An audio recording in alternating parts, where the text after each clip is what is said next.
We do record these both for the purpose of taking minutes, and then we also will post this to the CAN YouTube channel. I'm only about 5 meetings late posting previous recorded board meetings to the YouTube channel, but I do have the ability to do that, so it will get done. I want to remind everyone this is a board meeting, and with the exception of open public input agenda items, the public is constrained from jumping in and asking to speak until the board finishes its debate on any of the topics or their Q&A, and we always open up for public comment after each of the agenda items. So please respect that. We can't have people talking over each other. It just gets too chaotic. If you physically raise your hand or wave at me or chat or use the tool to do that, I'll recognize you and I'll try to get to people in the order that I see them, so that everybody gets a chance to speak. And the chat feature is already there if you want to add any comments that you don't feel like you need to speak to but want to chat away. That also is in the record for the meeting. So let me share what we're doing today here in a second. I think it would be honestly better, cool down, come down June. But he just. Also, please mute if you don't have anything to offer at the second, so that we're. Okay, so. Somebody is talking in the background and we can all hear you. And I can't tell who that is at this moment. Okay. So can everybody see my screen? Okay, heads nod, see it? This is the CAN website. This is the center of our universe. We had requests for some public comment, and I chatted it over with our former executive committee member, Patrick, who knows all the rules around this kind of thing. And he said, yeah, that's correct. We should have a public comment period that's not attached to a particular agenda item. So I've added that, and this will be kind of the standard template for meetings going forward. So we're going to start with that. And Mark has asked to speak on the Charlotte Street development topic. So Mark, if you would go off mute, introduce yourself and identify what neighborhood you live in and whether you're representing your neighborhood or yourself or a different group of people. That would be great. Sure thing. Thank you very much for your time, Rick, and for everyone present today. And my name is Mark DeVerges. I live at the top end of Baird Street. Technically, our house has a Sunset Drive address. As it relates to the 101 Charlotte Street, I'm about 5 houses away, depending on how you look at it. And just over the past couple of months and growing up here, trying to serve and be a part of the community, I recognize a lot of the challenges that I can pick up on in your meeting minutes.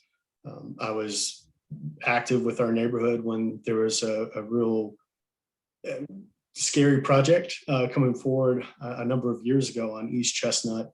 And I was probably the most moderate, but ended up being the person helping, connect with neighbors, trying to make sure every voice was heard. And from that project didn't proceed. I really enjoyed that connection. Our neighbors, even those that are against this project on Baird Street, also opted not to organize into a neighborhood association at that time. So I am technically just representing myself. I know quite a number of neighbors that are for 101 Charlotte, as well as a number of neighbors that are very opposed to 101 Charlotte. And it kind of falls into a third, and then a third of folks that just don't want to really get engaged. And that disengagement is challenging for any organization, especially neighborhood associations that really want to make sure that voices are heard and folks have the opportunity to be engaged, and also not having the fear of questioning what is being proposed either by the developer or being advocated for by other outside groups. And so in just kind of reading those minutes to try to connect the dots, the folks over at the Grove Park Neighborhood Association, Alan was president at the time, was kind enough to allow me, technically a resident, while in that same corridor, not officially, or Buzz, I think actually Alan was president at the time, and allowed me to join. And it was phenomenal to learn about the neighborhood associations, the good that can go on, as well as some of the challenges and trying to make sure that they're being representative. One of my favorite parts of that was as the committee chair over the Plan on a Page project for the Grove Park Neighborhood Association, where I lost count of how many hundreds of doors we knocked on, trying to make sure that every voice was heard. And through that process, in both the Grove Park Neighborhood Associations, Plan on a Page, as well as also seeing some of my neighbors that carried the flag for a similar process on the Charlotte Street side, even though the neighborhood's not established as a neighborhood association, there were a lot of commonalities of increased mixed use, street level engagement at that pedestrian level side on the sidewalk, multimodal aspects and attributes, commercial really being reined in on Charlotte Street specifically, and as well as then not going into more traditional residential neighborhoods. At the time, right around that point, 295 Charlotte Street was being proposed as a doggy daycare. And that just really hit home that the commercialization or reuse of buildings that would allow for other commercial aspects were not what Grove Park Neighborhood Association nor the Charlotte Street neighbors want. And also affordable, equitable housing. And I think that equitable piece as it relates to this 101 Charlotte Street is lost sometimes. So I served within the Grove Park Neighborhood Association, ultimately needing to resign as when my third child was born. Just lost, I no longer had the time and ability to both continue working as well as staying as active as I wanted in an ongoing monthly type role. But have served within the Board of Adjustment for the county. I also have renovated and managed and rented very similar altered, formerly single-family homes that have been converted into housing and that are naturally affordable in Montford. And I've owned a couple. I currently own and manage one that's a fourplex. And admittedly, in my day job, I work with a lot of general contractors, a lot of developers. I see this project through a lot of different lenses. And I personally can attest that even the properties that we own in Montford, they're not ADA compliant. They've been grandfathered in so that they don't even have fire safety or sprinkler systems. And they're really unfortunate housing, albeit affordable. Sound transference, weird apartment layouts because they were carved up into these formerly single-family homes are all ongoing problems. And so while I appreciate the preservation and the desire, the historic district of Chestnut Hill was designed to help encourage and motivate individuals to rehabilitate, to salvage, to cherish this whole region's 212, I think is what the county's type properties. It wasn't to encase them in amber, and that's where our neighborhood really only learned about this project in the first part of January. And to my knowledge, there hasn't been any communication from CAN to try to connect with any of our neighbors. And even looking through the minutes, even back in November, Rick, there was a comment in the minutes that, Charlotte Street demolition and that there was a report submitted. I haven't been able to find any information, and I appreciate kind of knowing that there is a YouTube channel. I hadn't seen any information online, even about what was discussed. But to hear that it was such in lockstep with the Preservation Society, which their mission is very different from CAN. Even when our neighborhood was going up against that East Chestnut Street, and which also allowed me and got me connected to CAN in the first place, it was striking that Jack Thomas pointed out that while our goals might be similar, our reasons are very different, and that as a neighbor, I should not always look at the Preservation Society as walking in lockstep with the actual same interests that our neighborhood has. And I really appreciate that candor. And that stuck with me. And it also sticks with me in kind of reading, the Preservation Society's response letter. In hearing that this was already being discussed at CAN before the developer had even presented the development, before any of the neighbors really had a chance to learn, and to know that there was already such opposition, I would pause. I would recommend CAN in the future trying to pause, because the Preservation Society's list of 5 things, a lot of my neighbors see it differently. Again, I probably am the more moderate. I think it's striking. I think it's large. I would always prefer density over sprawl. And frankly, a lot of the multimodal aspects and the pedestrian level, street level interface of Charlotte Street, I and many of my neighbors that are more inclined to be supportive of this project are actually really excited about those points. And so I just wanted, as a neighbor and an individual who's been very active in communities and cares deeply about planning, development, thoughtful construction, I was really shocked. I was really shocked by CAN from the timeline, from the lack of engagement with our neighborhood, and actually focusing in to try to stimulate conversations within our neighborhood and neighbors, regardless if they were for, against it, aligned with the Preservation Society or not, to see how in lockstep just the language of the Preservation Society has been tied in with. I personally lost a lot of respect for CAN. I personally lost a lot of respect for the Grove Park Neighborhood Association, especially when it comes to the credibility that we as neighbors need, within decision makers. Through your minutes, you reference challenges with getting engagement, getting neighborhoods and neighbors to volunteer with organizations. I would almost say that this was a golden opportunity to connect with neighbors, and to really connect with the ones that don't have a voice. I had to take off time work today to be able to present and speak with you all, and even just trying to connect and communicate in this process, to get an email from Barbara that beware. I should be as much of a friendly face as anyone. I wish that CAN would be an interface to connect directly with developers. And Sharon, as a developer coordinator or a developer advisor, it would be great if her information was on the website. It would be great if neighbors were connected with, and not the Preservation Society, as many in my neighborhood actually feel that, the P&Z hearing had a lot of glitches, but it was honestly fair, in that I had to suffer through, as did many of my neighbors who were for it or against it. I understand that the Preservation Society's attorney they reopened it to speak with them. Why then Jesse would then feel like her voice wasn't heard when they also had retained a Raleigh-based attorney, I don't know.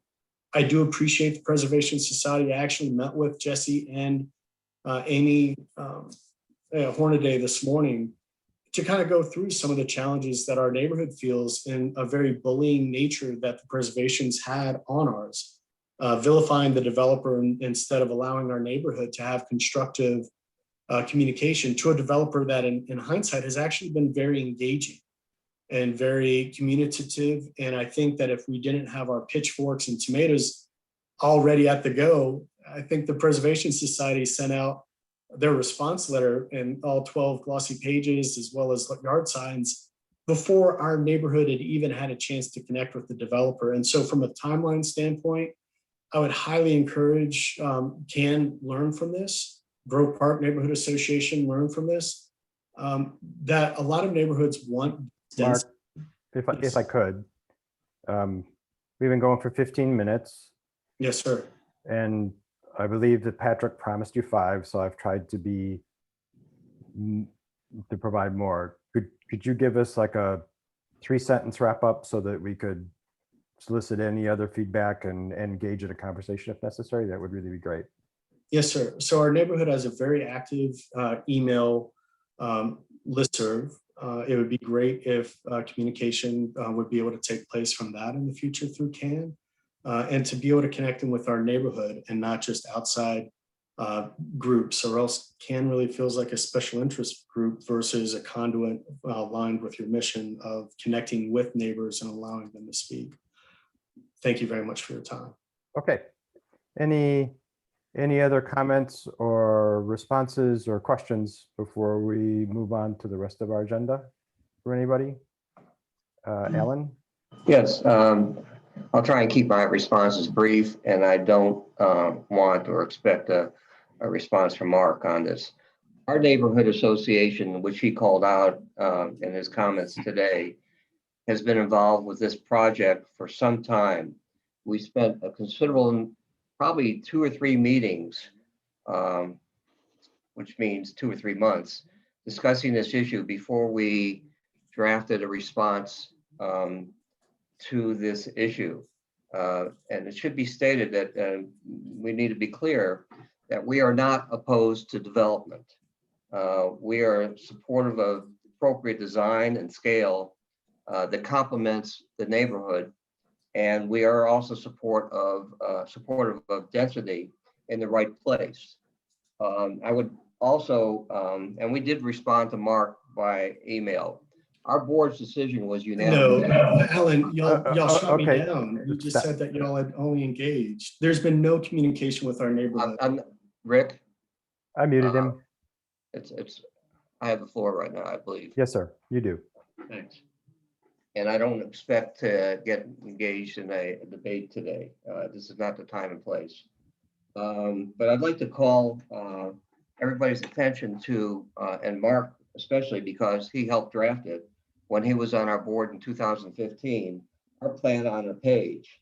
And it says specifically, and I'm going to read from this, the promotion of well-integrated development along Charlotte Street, the gateway to the Grove Park Inn, and encourage derelict properties to be restored into industrious properties with engagement along the street.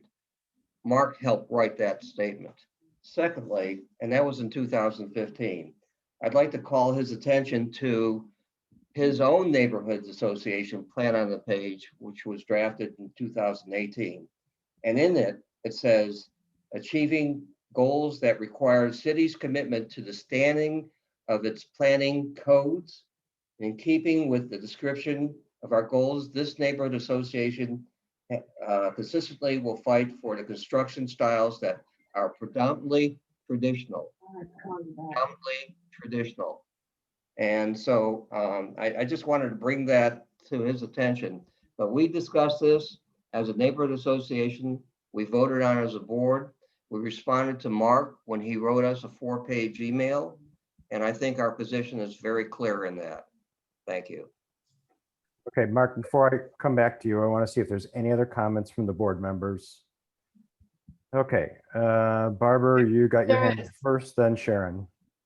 Hey, Mark, you and I have engaged before in years past on different situations. And the only reason I said beware, and it wasn't to you personally, was the fact that I understand you have an outlook, but I have one too. And yes, I have met with the developer. Yes, I have been on phone calls. Yes, I have looked at the plan.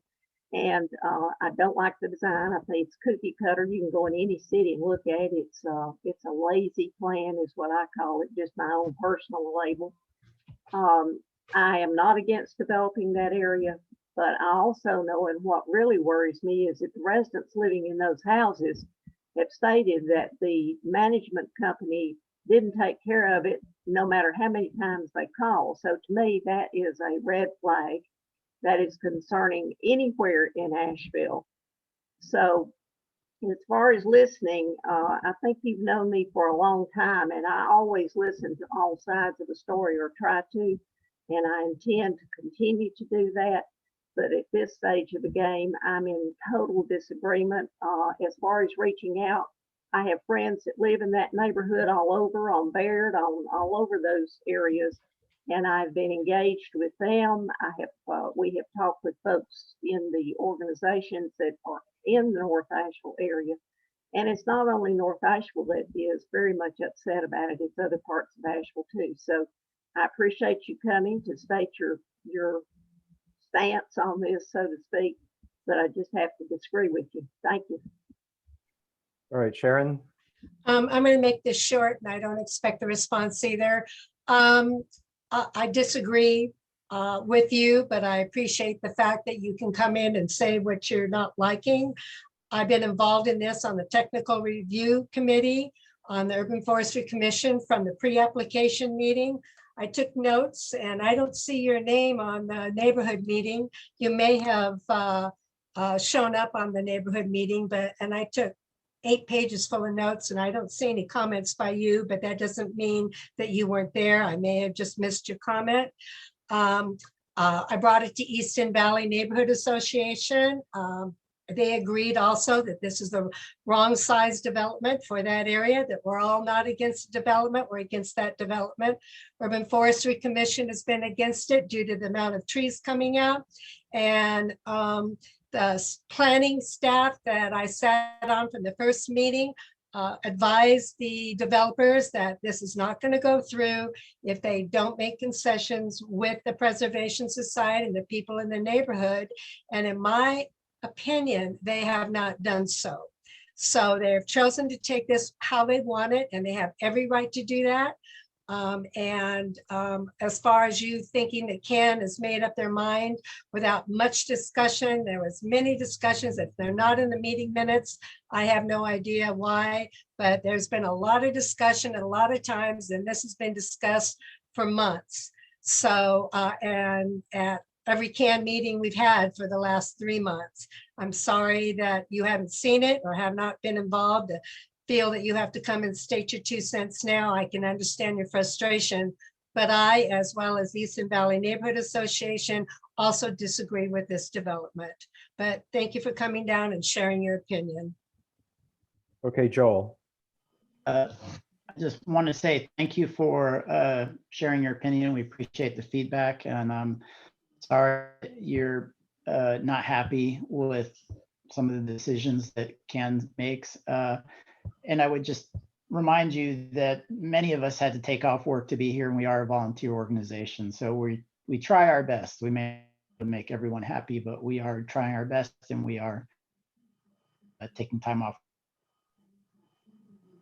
Any other board member or other participant? So, Mark, if you have a sentence or two to finish, I think we could stop there, because we're already a half an hour into what's supposed to be a 1-hour meeting. And, you know, and I also appreciate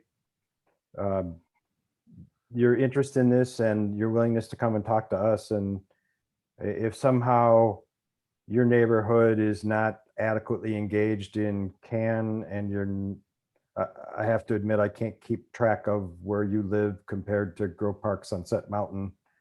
But you know, you can contact me offline, and we can try to sort out if there's some part of some neighborhood that we're not properly aware of. Go ahead. Sure. No, I appreciate that. And Alan, I'm so glad that you brought up the plan on a page. You're spot on. For more often than not, we would want that. I genuinely want that as well. That there's always nuance to a lot of these things. And especially along the Charlotte Street corridor, we have a very limited amount of land in Nashville that's developable and able to take on density. And so that's where being able to at least connect and engage with our neighborhood from the Grove Park Neighborhood Association would have been appreciated. To see that CAN made stances back in November before our neighborhood even was aware of this is unfortunate. And so that's where I would just recommend that, you know, allowing this kind of communication to engage. I would love our neighborhood to have more of a voice or more of a connection with groups, especially like CAN, if decisions are going to be addressed. But that communication goes both ways, and to reach out to that listserv. As Barbara, I respect your friends and connections and relationships, but I genuinely feel that when all neighbors have a chance to be heard and feel like they can have a voice, there's not as much opposition to this project as one would think. And a lot of the aspects, and I don't have enough time today to go up and down on the 5 things that the Preservation Society used, but they're not always in alignment with our neighborhoods. And I really wish that CAN will uncouple from the Preservation Society and couple in with engagement with our neighborhoods, as that's where I think we can have a very successful relationship, both as a town and community. We may not always agree, and I respect everyone who has a completely different opinion about that. And I just appreciate the voice to be heard and encourage dialogue, not just stamping other organizations' statements. Thank you very much for your time today. Okay. All right, we're going to move on, and let me get back into resuming sharing so that everybody can see where we're supposed to be. This would be the first board meeting where we've implemented a consent agenda. So rather than asking for individual votes on approving minutes in the treasurer's report, I need a motion from a board member to approve the consent agenda of the documents were posted a few days ago. Can I get a motion, please? I move we vote on the consent agenda for the minutes and treasurer's reports and comments. Okay, Thank you. I second the motion, Alan. okay. Can I get all in favor by raising your hands or saying A? A, Hey, Okay, I think we'll call that unanimous. Thank you. All right, so the rest of the agenda, for those of you who haven't been following what's going on, is we publish the documents in advance. We expect the board members to have consumed those documents, and we're not going to make big presentations on each one of these. We're just going to say a few words and then open the topic for conversation. So I'm just going to move along here, and can you all see my letter, my email to the city? Yes. So here's the status on noise ordinance. It was supposed to go through public safety earlier this week. They had technical problems, could not receive any live public input, and canceled the meeting. There are other challenges that I don't mind having on the record. The documents that one would need to have read in order to produce a public comment were not released in advance of the meeting. And CAN member raised a fair amount of ruckus with the mayor and other people saying, what the heck is the deal here? We have a 5:00 p.m. deadline the day before in order to submit voicemails or emails, and the documents were never released before that time, so how could we expect to do it? Well, at least in the case of the noise ordinance, which was only one of numerous agenda items, because we've been working so close with the city, we had access to the documents and we pulled them up and we posted them so that comments could be made. Meeting was canceled.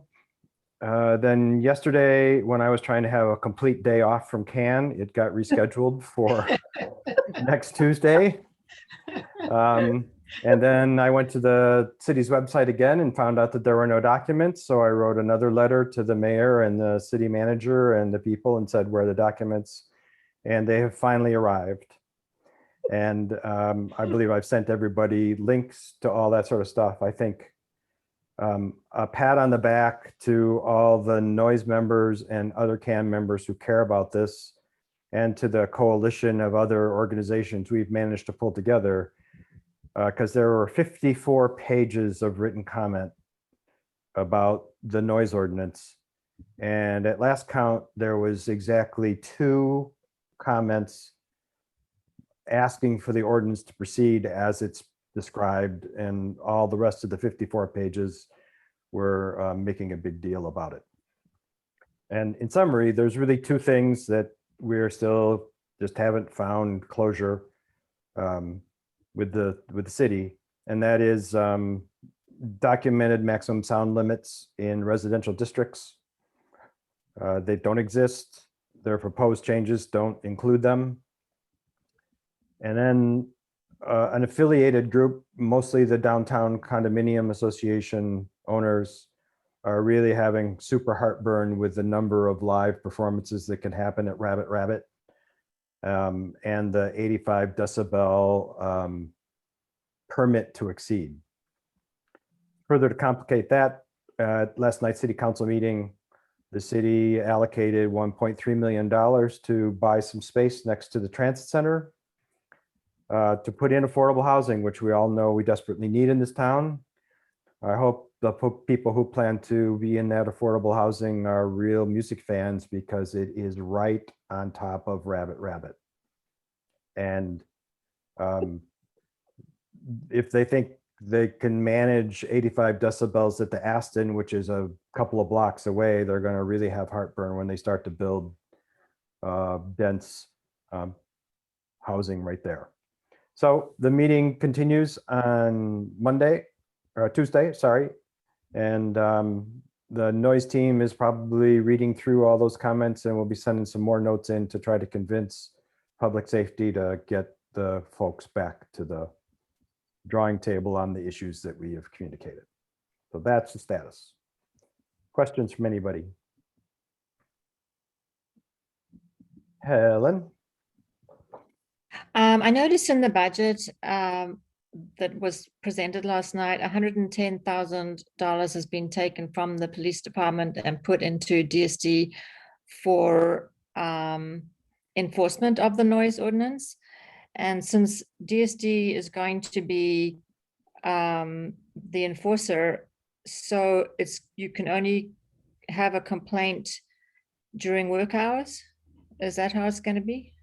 No, if you follow the staff report all the way to the bottom, you'd have to go down like 10 pages. The last 2 pages talk about how enforcement's going to be done, and you'll still be able to call the APD number, the non-emergency number for off-hours complaints.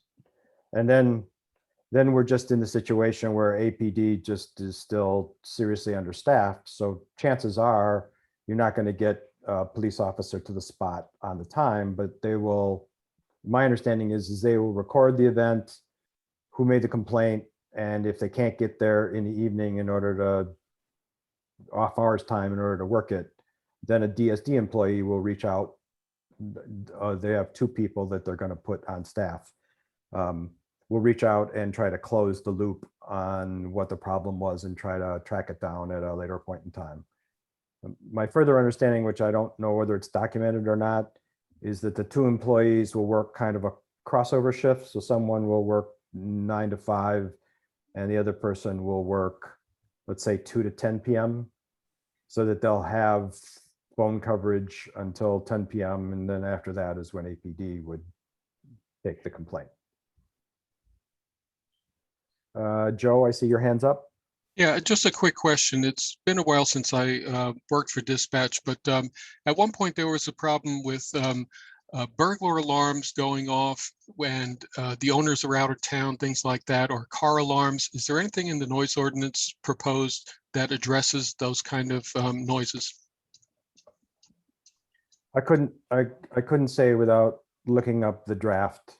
I know that the version that we had some statements in there, but I think I can't recall. But the link to the draft noise ordinance and now the links to the proposed revisions are both on the main Citizen Voices webpage for CAN, so you can look that up.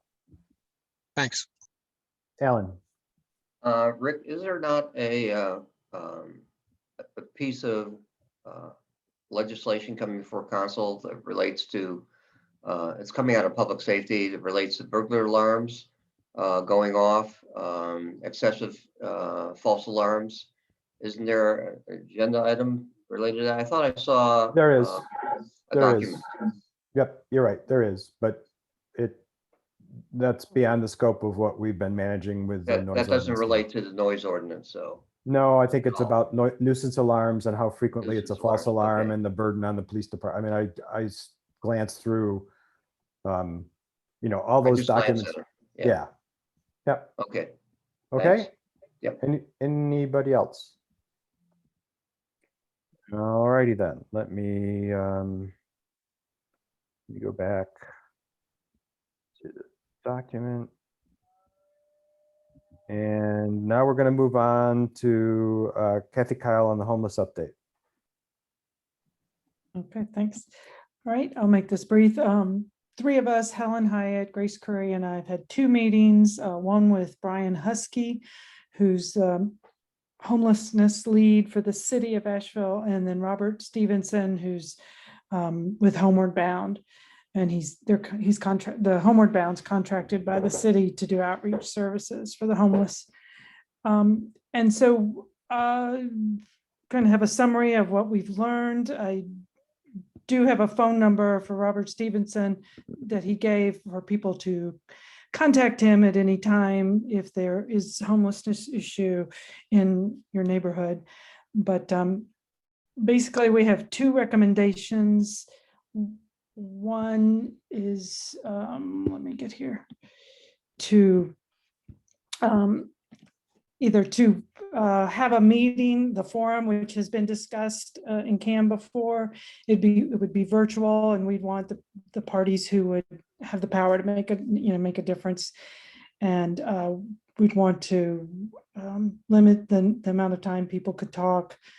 So anyway, what we were told by, I think it was both Brian and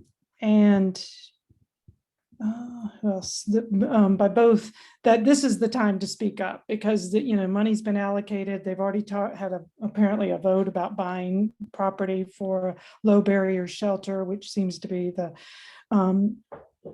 direction that the city's heading. And one thing that I guess that we've people voiced in the CAN meetings is wanting to have zero tolerance for encampments and concern about that. So that would be, having this forum would be a way to push that. Anyway, the second would be just to educate neighbors and provide talking points for them so they can contact officials. And we have a summary of what we're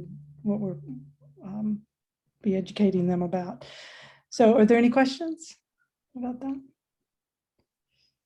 And then also Helen did write a letter to the both Asheville Citizen and the Mountain Express. Her letter in the Mountain Express was in this past week, last week. And I think Grace is going to attend a meeting tomorrow of the advisory committee, the city's advisory committee on homelessness. Can I ask a quick question? When you say partner with Buncombe County's ongoing efforts, what does that mean? Okay, is that in the written? D. Partner. 2D. Okay, so yeah, the big thing is that the city, we've talked with them. We haven't really talked with anybody in the county, but the county does provide funds, especially for, from what I understand, mental health and drug treatment efforts. So, and then there's, I think, too, but there was some concern from Brian about the Buncombe County's committee being not including people who power, but just more political appointments. But anyway, so we want to just bring the city and the county together to solve this problem. That makes sense. Helen? I was just going to reiterate what Kathy said at the end. Their committee is all political appointments, and Brian thinks it would be much better if their committee consisted of people who could actually make a difference. So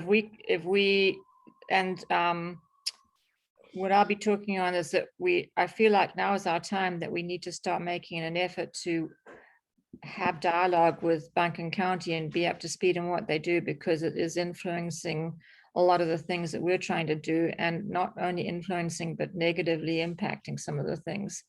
So, and we have no voice there that I'm aware of. I know Barbara has spoken briefly, but many of us have no contact there and no presence. And so that would be a positive thing for us to pursue. Anybody else with questions? I've got one if you guys don't. So do you feel like the city actually has a comprehensive plan And if the answer is no, are these two options intended to uncover the fact that there isn't a comprehensive plan so that we could make a decision whether CAN would advocate or not advocate? I'm trying to just figure out where Yeah, the committee's thought is on that. No, they do not have one yet. They're trying to formulate it and they're flailing around with it. And so it would be to influence their ultimate opinions before they squander all the money.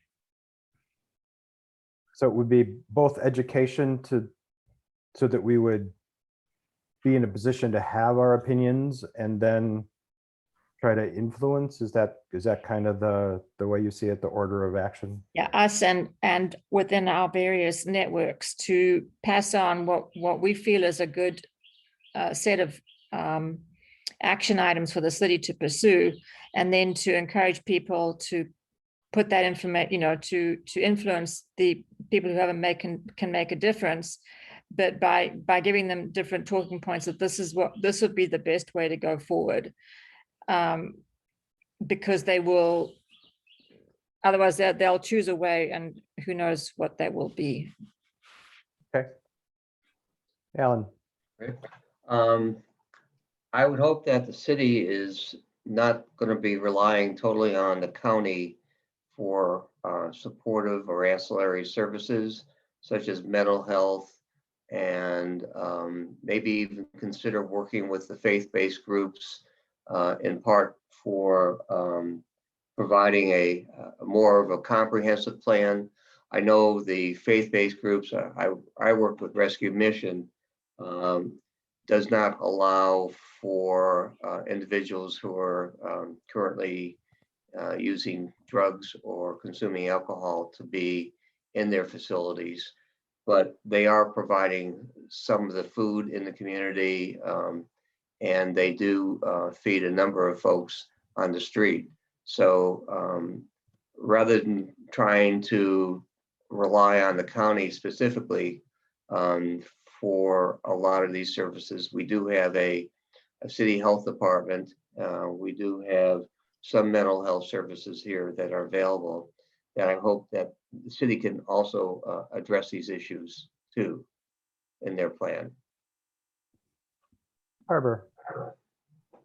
Y'all refresh my memory, but on Gwen Whistler's second tirade was the tirade about she didn't want the city to build these low barrier shelters. They had no business being in the homeless business. And they met behind closed doors with her muttering every step of the way. So I'm not sure they've actually voted to do that yet. I hope they will not, because I hate to admit it, but she's right. They got no business being in it. There needs to be a coalition between Buncombe County and City of Asheville and the state of North Carolina, because you ain't gonna never get enough funds for mental health, drug addiction, alcohol problems, unless there's more funding coming from the state into a addiction committee or whatever. But I hate to agree with her on anything, but she's right about that. Thanks. Anybody else? Any, return questions or? At this point, I understand that the city does not have any nonprofit in mind and cannot find one to pair up with to help them. So they are in a bind. And there was an article in the Asheville paper saying how the face of homelessness has changed, that it's younger, and also chronic homelessness has increased, although the overall number of homeless has slightly decreased. So let me make an observation and then I guess we should move on. It seems like there's some pretty passionate, you wish to speak, Patrick, so I'll make sure you get covered. Seems like there's a certain amount of passion from the board to be engaged with what plan or lack of plan it is the city has. So I would encourage the committee to move forward on whichever of these options you want to get done, and get the rest of the board members who are passionate about this and the community educated. And then we better quickly get together and decide if we could take a position. right? I mean, I could see here just amongst ourselves that on one hand, the city shouldn't be buying and providing services. On the other hand, they won't get provided. So it's a complicated problem. So I would just make your best judgment, pull the information together in whichever of these forms you want, and then we need to get back. And, you know, it seems like there's a window of opportunity to influence, if I'm understanding everybody correctly. And you know, we can have an emergency meeting or a vote, whatever the best way is to take a position, if that's what we're going to do. You know, we have ducked other highly contentious topics because we felt like taking a position on something would, you know, anger half of our constituents and delight the other half, and then we would never make any progress on the things where everybody was of a common mind on how to get a problem solved. So you guys have a tough job. I appreciate the hard work. Let's just make the call and make a recommendation that the board can agree with or shoot dead. Patrick, did you have something else to offer? Well, I had a question. At the entrance of Hall Creek from Tunnel Road on New Hall Creek Road, there is I guess a mini food pantry, food box that's on the DOT right away. I believe there's another one on Merriman Avenue, and most likely at least one or two more in other parts of the city of Asheville. And I was wondering if anybody knows who is responsible for those food boxes. That's a bunch of blank stares, my Hall friend. Creek was looking where they tried very hard to find out who had the one down here because it was causing such a problem. I don't know about the others in Asheville, but to my knowledge, they never found out who is the responsible party for the one in Hall Creek. Byron. I know that some of those little food pantries, that's what they're called, some of those are sponsored by churches. And I think Amy Cantrell's group does a couple of them too, but I will check into it and see what I can find out. Oh, that'd be great. Thank you. Sharon, then Susan.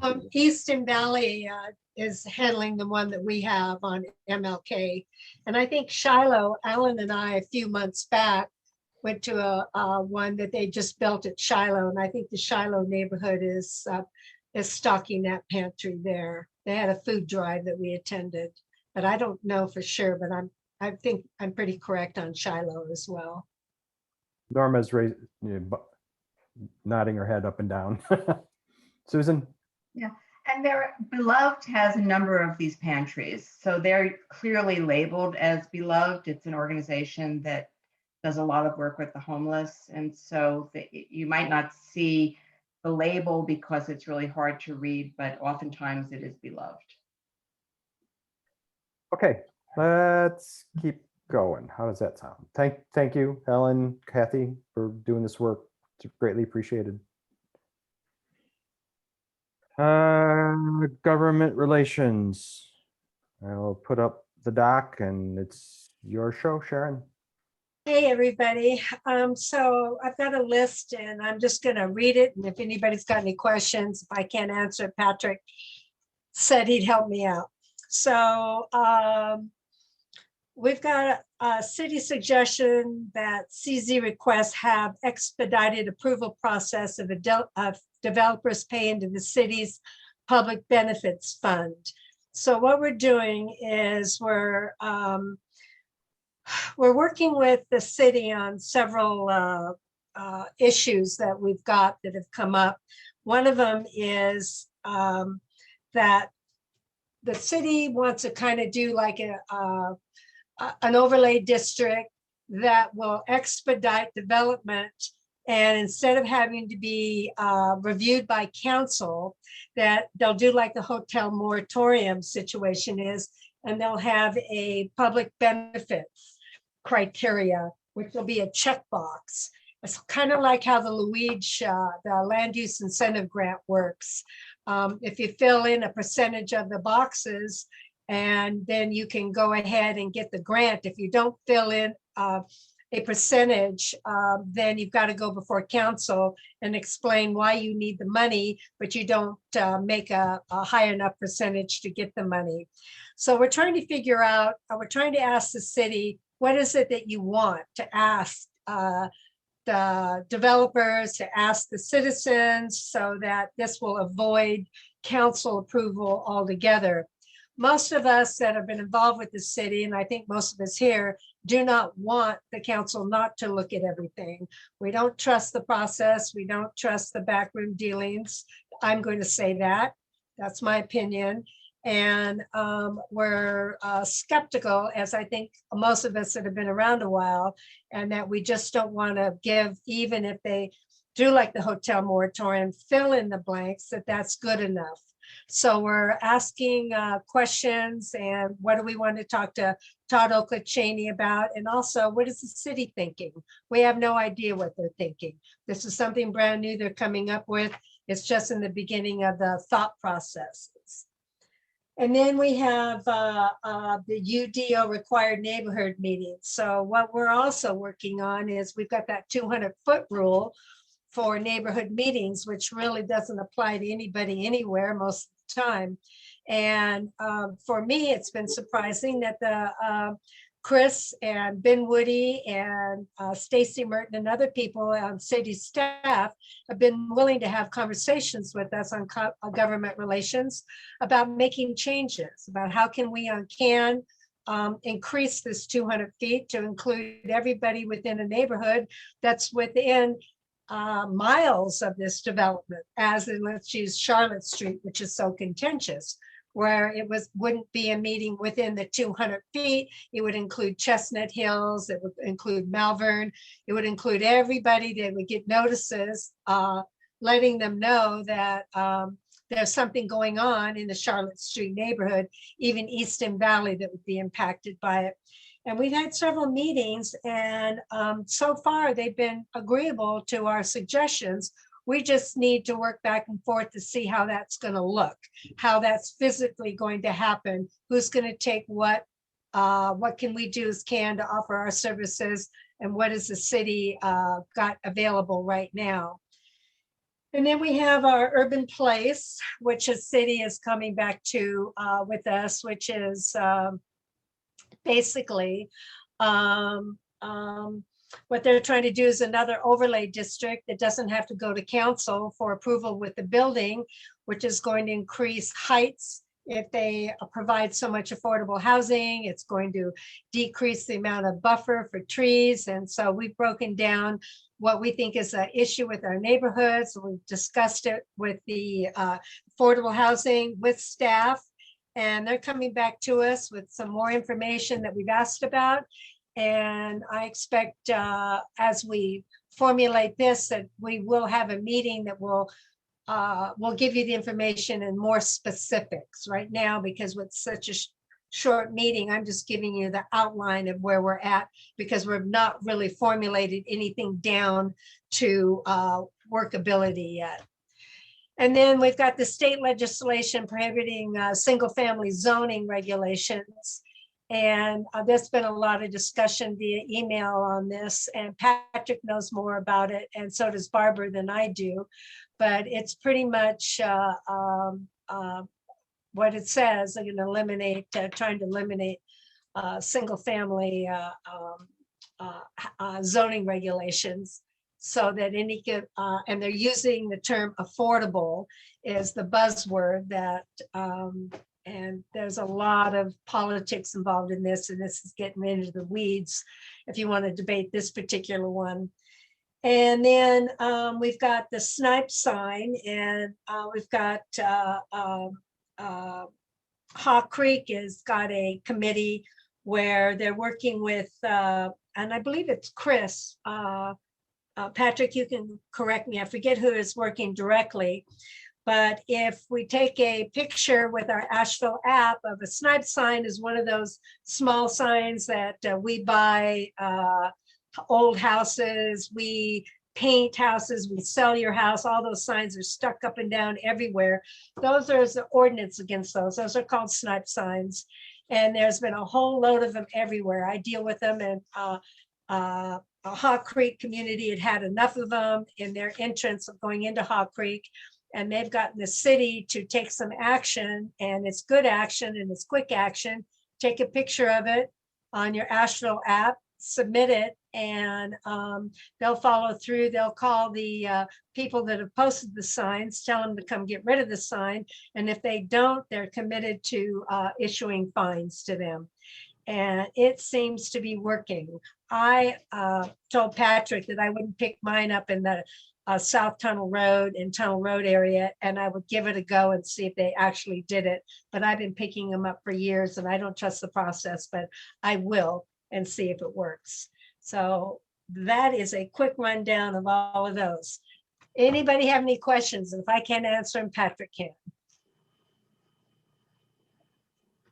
Apparently so well done that everyone is stunned with the That progress. are baffled. Nice job. Just baffled. All right. Let's see, where are we next? The TDA discussion. Helen. I'll be brief too. I hope you will all find the time to read this article done by Ben Williamson, who's the interim director at Green Opportunities. The core crux of this article is if we can pressure Buncombe County to take a position on revisiting the taxes on hotels and to repeal the tax, it'll force the legislature to do something. And it would be a very good thing for Asheville. And I thought it was an excellent article that we should get behind and support and try to move forward, because that is one of Asheville's biggest problems, and also would be one of its biggest solutions, because they would have revenue that came in that was not connected to property tax. So I would urge everyone to read this, and then I would like for CAN to start getting behind, interacting with Buncombe County and start to push this agenda forward.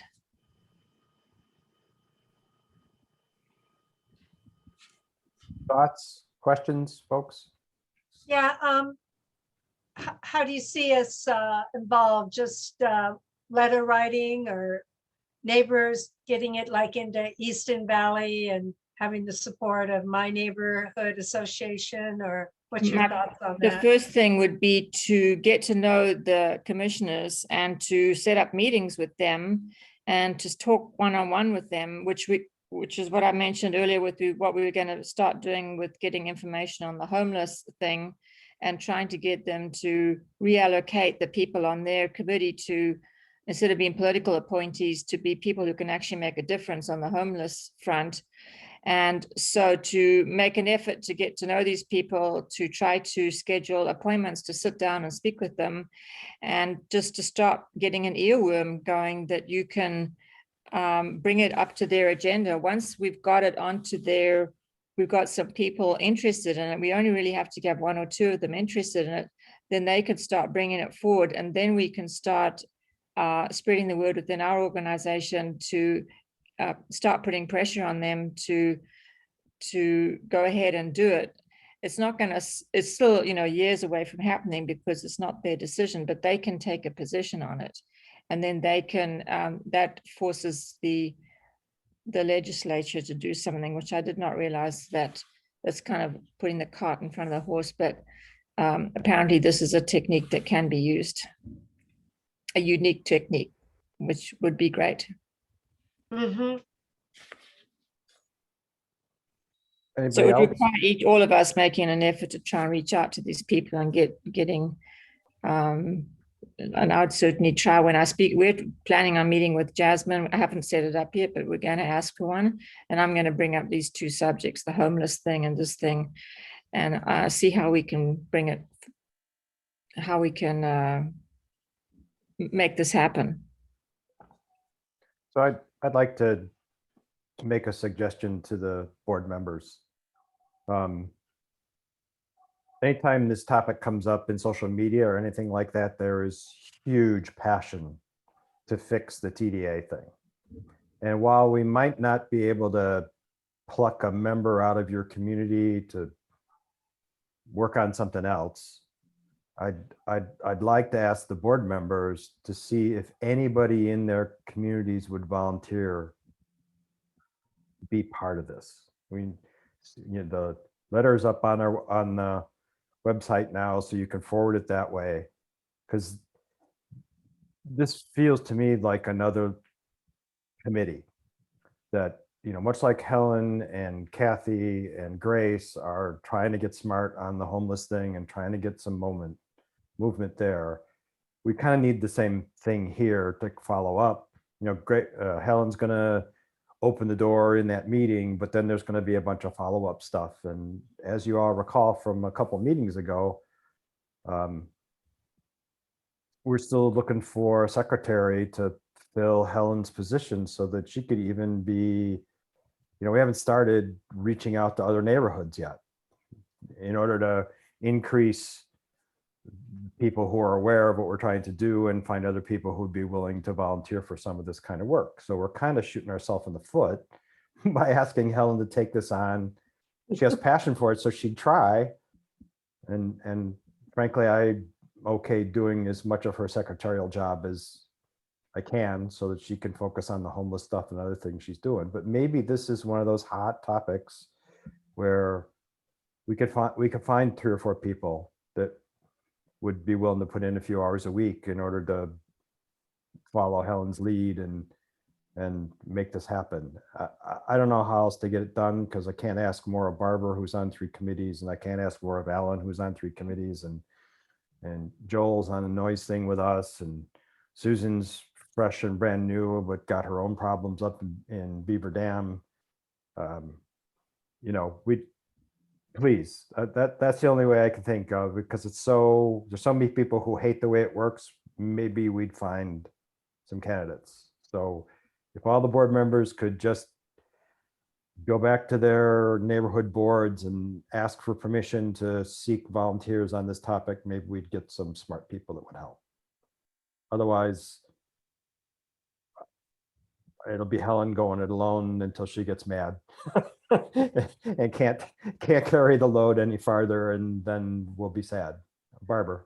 I was on the TDA committee that was that huge committee that Stephanie Brown asked me to serve on that committee for CAN, where they were discussing maybe making the percentages a little more or less, whichever way you want to look at it, as far as what goes to the county, what goes to the city, and opening up what they can fund, and other than more heads and beds, other things the community needs. So no, I can't head up the committee, but I think I've still got that paperwork, and there is a lot of passion. Rick, you're correct, and certainly I'll ask around and see, but I don't mind if I happen to corner some of my friends on the commission. I don't mind talking to them, as you well know, and I'd be glad to do that.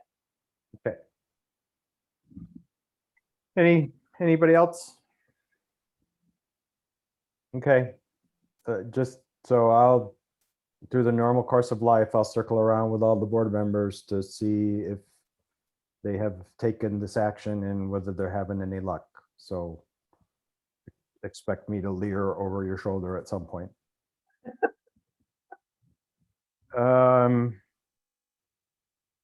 Sharon's back on the thing. Yeah, I forgot. Okay. Where's my notes? So Amy Camp in Chestnut Hill sent us an email asking if she could use our 501c3 because Chestnut Hills wants to do what they're calling a Liberty parade. And she's gotten some people on her neighborhood association all excited in doing this. And here it is. And I talked with her last night about it. I told her that evidently Helen and I made when we both said yes, the consensus.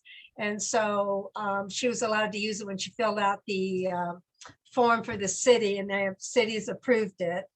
And I told her that I didn't think that there was anybody that was willing to help her in that neighborhood build a parade. I said I'd probably show up and put on my parade attitude, but that and I would bring it to the board and ask anybody if anybody was willing to help Chestnut Hills put on this parade. And she said she thought it would be a good idea if different neighborhood associations got involved in this and would promote their neighborhoods. And I said that would be a great idea, but we're down so many people in volunteer work that I would offer that if we've got a neighborhood here that's willing to want to get involved with Chestnut Hills and make it a group neighborhood parade, that'd be great. But frankly, I was not so, I don't know.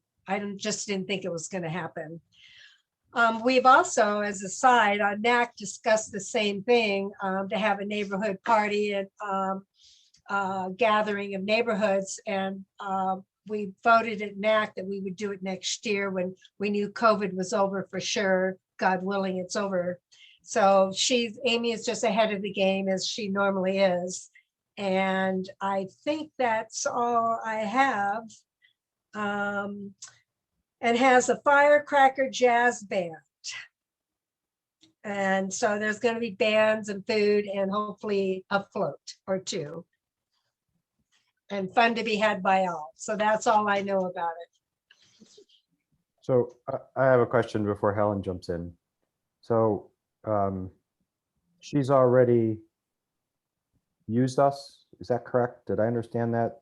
Yes, she used us. She said if we had on the board, because evidently she thought that when she got the email that it was okay to use it, she said if for some reason there's a problem, she can go get another organization.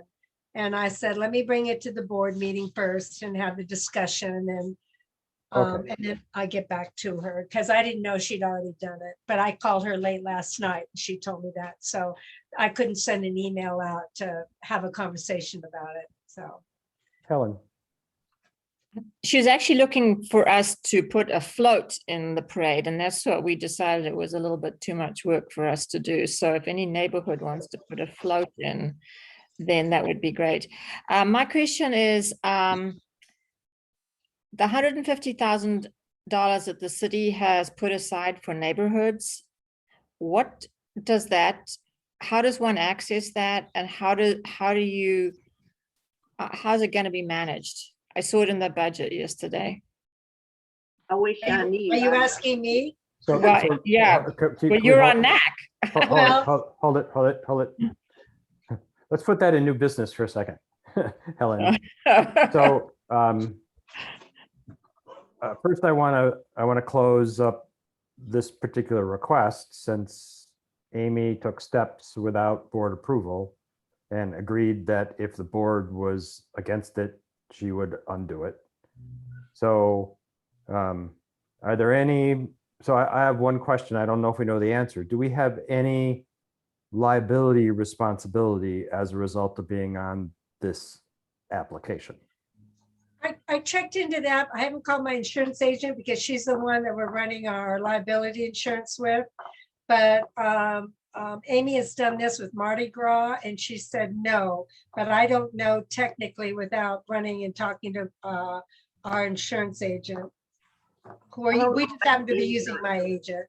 Or But I know CAN has done this in the past for many organizations in Asheville. That's the advantage of having a 501c3. If say, for example, your neighborhood doesn't have one and you're collecting funds, people can take them off their taxes if they're run through a 501c3. So we have done it in years past for quite a few organizations. Now, I don't know about the insurance thing, I'll be honest, but we've done it for a lot of organizations. Patrick. Yeah, permission to speak, if I may. Yes. So the legal liability insurance that we have protects activities that can itself, as a corporate entity, organizes and holds. So the question is, if we lend our 401c3 tax exemption to another organization to use, does that legal liability insurance that protects CAN still hold true? And I don't think that we should be lending our tax credit out to other organizations without first making that determination. Otherwise, both the corporation and each of its officers could be held legally and financially responsible should something go awry at any activity that incurs, property damage, injury, or even death. So I would be really hesitant to lend our tax exempt credit out until that question is answered. Thanks. Sharon, did you raise your hand again? Yeah, so Chestnut Hills is part of CAN. And I'm thinking that because they're, and we are, CAN, that they are part of our organization. No. So therefore, Sorry, the insurance we have covers directors and the executive committee. And Chestnut Hills is not appointed a director and doesn't participate as a director. so the insurance, what you're saying is the insurance is specific.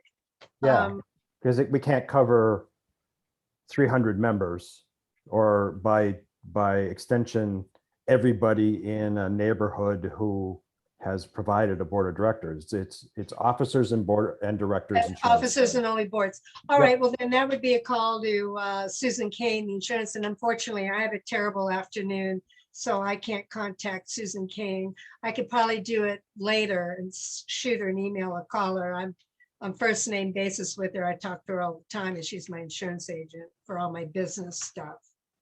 So I can find out, but I'm thinking that it does not cover it.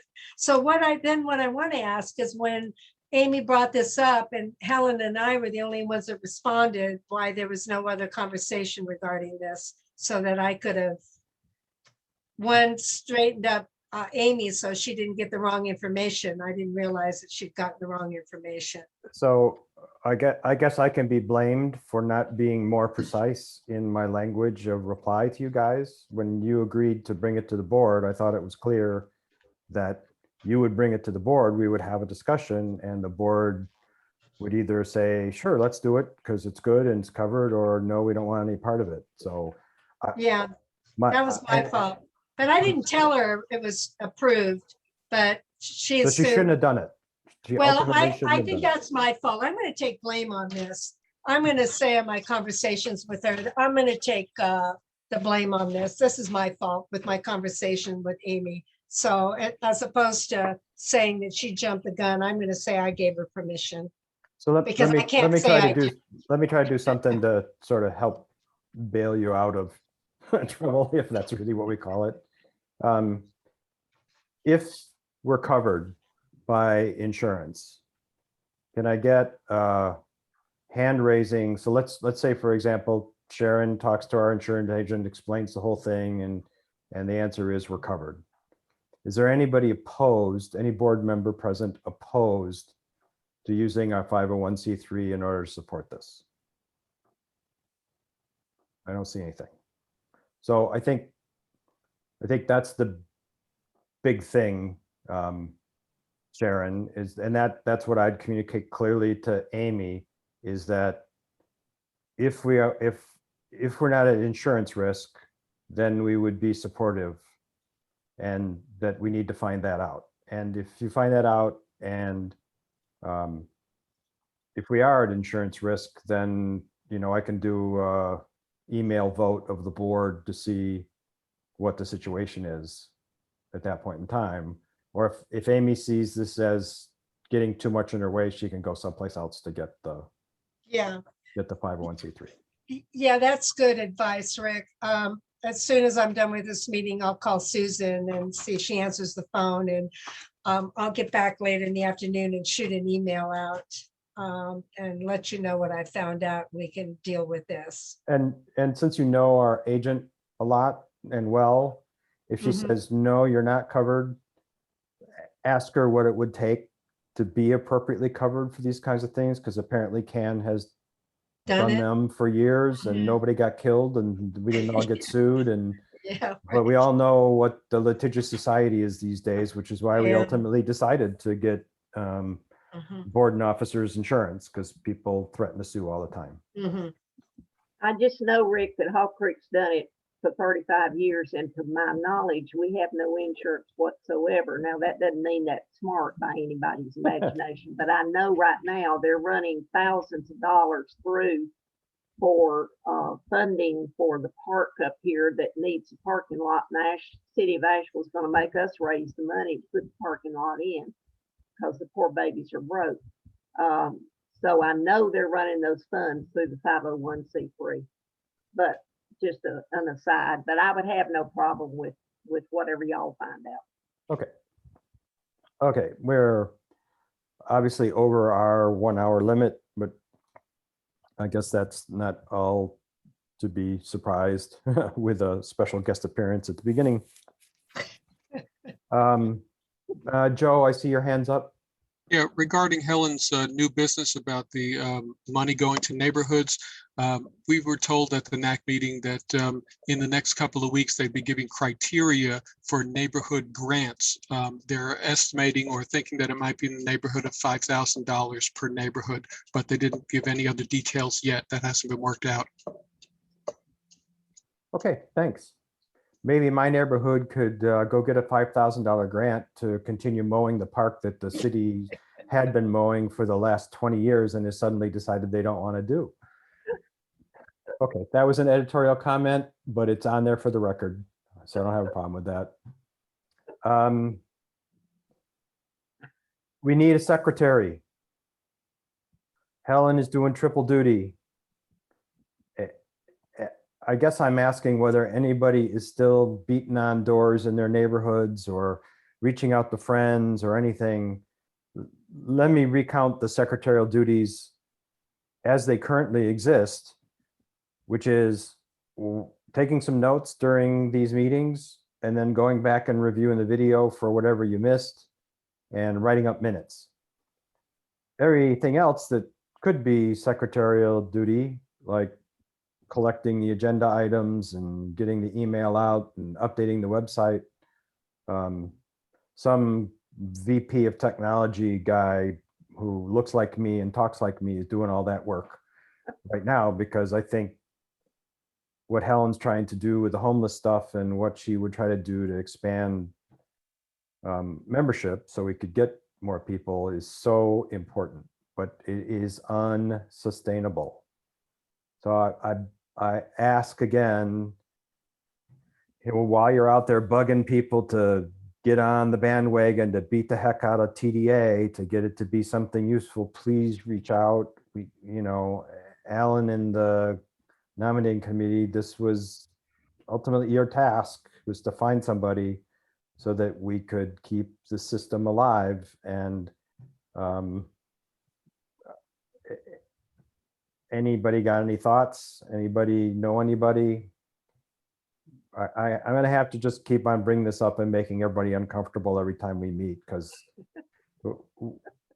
we can't grow, you guys. We just can't grow without a membership drive, which Helen has the personality, the style, and the passion in order to drive. So we need to free her up from this as soon as we can. All right. Any other new business? Joe, your hand is still up. I don't know if Yeah, you've done. I put it back up because I wanted to announce, not that there's priority on this. Well, there is priority in this. NAC has 2 vacancies and applications are accepted through the 31st of May for start of a 3-year term that begins July 1st. If you were interested in serving on the Neighborhood Advisory Committee with the city. What zip codes are they for? 28801 and 28803, South and North Central. Okay. Any other new business? Looking for hands, not seeing them. Okay, no new business. Any other public comment? This is a chance for anybody who's here to, Norma, how are you? Oh, hello, everyone. Good to be Hey, here. Norma. tonight. Hello, Barbara. How are you? So Okay, good to see you, my friend. good to see you too. I do want to make a comment about the Oakley Library changing. I didn't know if they're doing away with it. And we, the association has gotten some emails about it. So I don't know if it's anything that Ken can do, but Shallow, that's the only library we have to go to because it's none right, particularly in Shallow. So we go to Oakley. So I wanted to mention that. Does anybody know any further story behind this? Is that a county thing or is that a city thing? I am not sure. I did get the letter, but I haven't had time to read, that was sent to me. So I am not sure. All I know that it is closing. Mhm. Because the county said that they were thinking about fewer larger ones and they were discussing that. Because one of the things is closing the Pack Square one and moving that to, A new location. yeah, where did they say? Is it Oh. gonna be that Talbot lot or It was it in, I saw it somewhere. I'm sorry, I don't remember, but I know Al Whiteside, when the East Asheville Library was built, I talked to Al one-on-one, and he said the county at that time was putting this together, but now he didn't say anything about Oakley being closed. He just said because that library cost $7 million, that was going to be the last hurrah, and they were going to start consolidating, but he did not say that they had come this far with it, or I would have pursued it, Norma, because I like the Oakley Library too. I like both of them because I've worked elections there, but I'm not sure, Helen, that was in. oh, I know where it was. It's that lot adjacent to opposite Asheville Brewing. Yeah. Down, yeah. The parking lot opposite. They're considering buying that and making a big library there and closing Pack Square. Mhm. But I don't know if that's in tandem with the Oakley one, that they make one big giant one there, which is not very convenient, but Patrick, you had your hand up. Did you turn off video because you didn't really have anything to add? No, it was already answered. Okay. Anybody else know anything about it? So maybe that should be the third thing that I add when I talk to Jasmine. How do we find out about this stuff?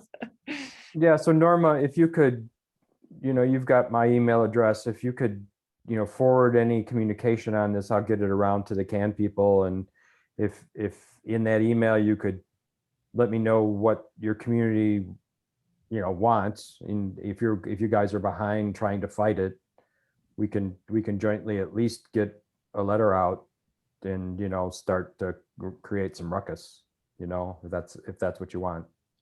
Okay, thank you very much. I'll send you the information. All right. We do want to fight it because that's the only library we can go to that's close. Yeah. We don't, it's not one in Shallow at all. Right. And this is exactly the kind of thing we want community members to bring to CAN. So we'll figure out what we can do to help you. Okay, Thank you. you're welcome. Any other closing public comment? Okay, all right. Well, thank you all for attending and letting it run over. A reminder, next month, I haven't looked at the day, but we voted last time that we're going to move the board meeting to be right before the general membership meeting. So we won't be meeting midday. We'll be meeting at 5 o'clock on that day, and we'll try to get all that information out earlier. And I'll be much more constraining on the agenda. We can't have 10 agenda items and get it done in an hour by the time that people join for the general membership meeting, whatever we're going to try to tackle at that point in time. You know, a month from now, a bunch of the things you were working on could be right on the verge of going to council or having gone to council or all that sort of thing. So we might be whipping up some frenzy in our general membership meeting. Okay. Thanks for all you're doing. Thank you. I think we're done for today. Y'all have a good weekend. Okay. Thanks. Good to See see you. ya. Yep. Bye. Bye.